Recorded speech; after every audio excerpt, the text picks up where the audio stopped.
கல்யாணி பிரியதர்ஷன், நாஸ்லன், சாண்டி இவங்க ஆக்டிங்ல, Dominic Arun writing and டைரக்ஷன்ல, துல்கர் சல்மான் ப்ரொடக்ஷன்ல ஒரு புது சூப்பர் ஹீரோ பிரான்ச்சைஸா ரிலீஸ் ஆன லோகா சாப்டர் 1 சந்திரா மூவி ரிவ்யூ தாங்க இன்னைக்கு பார்க்க போறோம். இந்த மூவியோட run time 2 hours and 31 minutes. இதோட budget 30 crores. Hey guys, welcome to cinematics. இந்த மாதிரி மூவி ரிவ்யூஸ்க்கு நம்ம சேனலை சப்ஸ்கிரைப் பண்ணிட்டு அதையும் பிடிச்சிருந்தா ஒரு லைக் போட்டு விட்டுருங்க. வாங்க இந்த படத்தோட ஸ்டோரி சினாப்சிஸ் பார்த்துருவோம். கல்யாணி பல மர்மங்களை உள்ளடக்கிய பொண்ணா புது ஐடென்டிட்டியோட ஒரு வீட்டுக்கு குடியேறாங்க. அதே வீட்டுக்கு ஆப்போசிட்ல இருக்கிறவர் தான் நாஸ்லன்.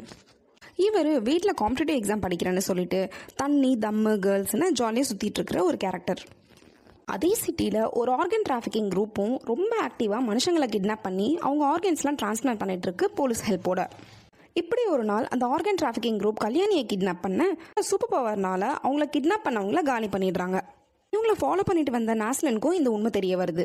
அதுக்கப்புறம் கல்யாணி யாரு, அவங்க பேக் ஸ்டோரி என்ன, இந்த ஆர்கன் டிராஃபிக்கிங் குரூப்னால இன்னும் என்ன பிரச்சனைலாம் ஃபேஸ் பண்ணுறாங்க, அதுலேருந்து எப்படி வெளில வந்தாங்க, இதெல்லாம் தாங்க இந்த லோகா சாப்டர் 1 சந்திரா. மாலிவுட்லேருந்து மற்றும் ஒரு மாறுபட்ட படைப்பு தாங்க இந்த படம். டாமினிக் அருண் ஒரு புது யூனிவர்ஸையே கிரியேட் பண்ணி அதை நல்லபடியாக ஸ்டார்ட்டும் பண்ணிட்டாரு. First half character intro story செட்னு கொஞ்சம் டைம் எடுத்தாலும் ஓரளவுக்கு சுவாரஸ்யமாகவே கொண்டு போயிருந்தாங்க. இன்டர்வல் பாயிண்ட்ல ப்ரெசென்ட்டையும் பாஸ்டையும் பிளெண்ட் பண்ணி ஒன்று எக்ஸிக்யூட் பண்ணியிருப்பாங்க. அதுதாங்க படத்திலேயே பீக் பாயிண்ட்னு கூட சொல்லலாம். அந்த அளவுக்கு கூஸ்பம் கொடுக்கும் அந்த இடம். ஃபர்ஸ்ட் ஆஃப் இப்படி இருக்கு. செகண்ட் ஆஃப்ல நிறைய சின்ன சின்ன கேமியோஸ்லாம் சர்ப்ரைஸ் பண்ணுறதோட மாதிரி சஸ்பென்ஸ் மோட்லேயே படத்தை கொண்டு போகிறாங்க. இந்த கேமியோ இன்ட்ரோ மூலியமா ஒரு பெரிய யூனிவர்ஸையே பில்ட் பண்ண போறாருன்னு டாமினிக் அருண் ஸ்டேஜிங்லேயே தெரியுது. தென் இந்த படத்தோட பிரச்சனைன்னு பார்த்தீங்கன்னா, சாதா படத்துலேயே அவ்வளோ லாஜிக்கல் மிஸ்டேக்ஸ் இருக்கும். இதையும் சூப்பர் ஹீரோ படம் வேற, கேட்கவா வேணும். இவ்வளோ சூப்பர் பவர்ஸ் இருந்தும் வில்லனை ஏன் தப்பிக்க விட்டாங்க? ப்ரீ கிளைமேக்ஸ் வரைக்கும் படத்தை நல்லா கொண்டு போயிட்டு கிளைமேக்ஸை ஏன் இவ்வளோ லெத்தர்ஜிக்காக ஹேண்டில் பண்ணணும்? இந்த மாதிரி நிறைய கேள்விகள் நம்ம பேக் ஆஃப் த மைண்டில் ஓடிட்டு தாங்க இருக்கு. ஆக்டர்ஸ் பர்ஃபார்மன்ஸ்னு பார்க்கும்போது ஃபீமேல் சென்ட்ரிக்காக கல்யாணி பிரியதர்ஷன் தாங்க மொத்த படத்தையும் ஹோல்ட் பண்ணுறாங்க. அவங்களுக்கு டயலாக்ஸ் ரொம்ப மினிமலாகவும் எக்ஸ்பிரஷன்லேயே எமோஷன்ஸ் எல்லாம் வெளிப்படுத்துகிற மாதிரியான ஒரு ரோல்.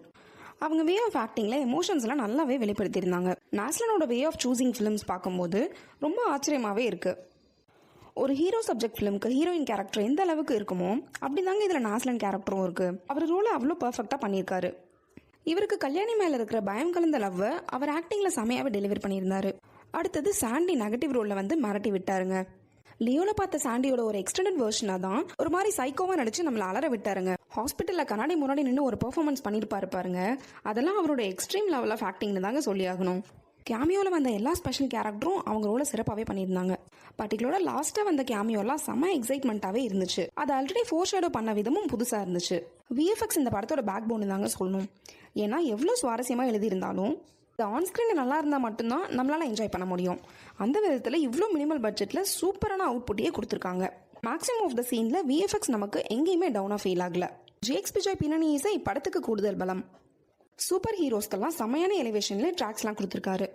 அதுவும் இன்டர்வலோட பீக் பாயிண்ட்லலாம் தரமான சம்பவமே பண்ணியிருப்பாரு.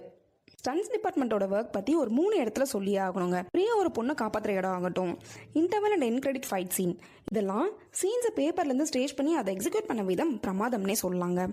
அவ்வளோ எஃபர்ட்ஸ் போட்டிருக்காங்க ஸ்டன்ஸ் டீம். சமஞ்சோகோ கட்ஸ் ரொம்ப ப்ரிசைஸாகவும் அட் த சேம் டைம் எங்கேஜிங்காகவும் இருந்துச்சு ஃபைட் சீன்ஸ் எல்லாம். மூவி டியூரேஷன் கம்மியாக இருந்தாலும் சில இடங்களில் ஸ்லோ மூவிங் ஃபீல் ஆக தாங்க செஞ்சது. இந்த படத்தோட பாசிட்டிவ்ஸ்னு பார்த்தீங்கன்னா, சூப்பர் ஹீரோ யூனிவர்ஸை கிக் ஸ்டார்ட் பண்ண story, actor performance, music, VFX, stunts, special cameos and interval block. நெகட்டிவ்ஸ்னு பார்த்தீங்கன்னா, சில இடங்களில் slow moving screenplay, logical mistakes, second half writing and climax தாங்க. ஓவராலாக ஒரு புதிய பிரம்மாண்டமான சூப்பர் ஹீரோ யூனிவர்ஸ் எக்ஸ்ப்ளோர் பண்ணுறதுக்காக பார்க்க வேண்டிய படம் தாங்க. So don't miss out the outstanding Lokah chapter 1 Chandra. Cinematics rating for this movie is 7 out of 10. Thank you guys.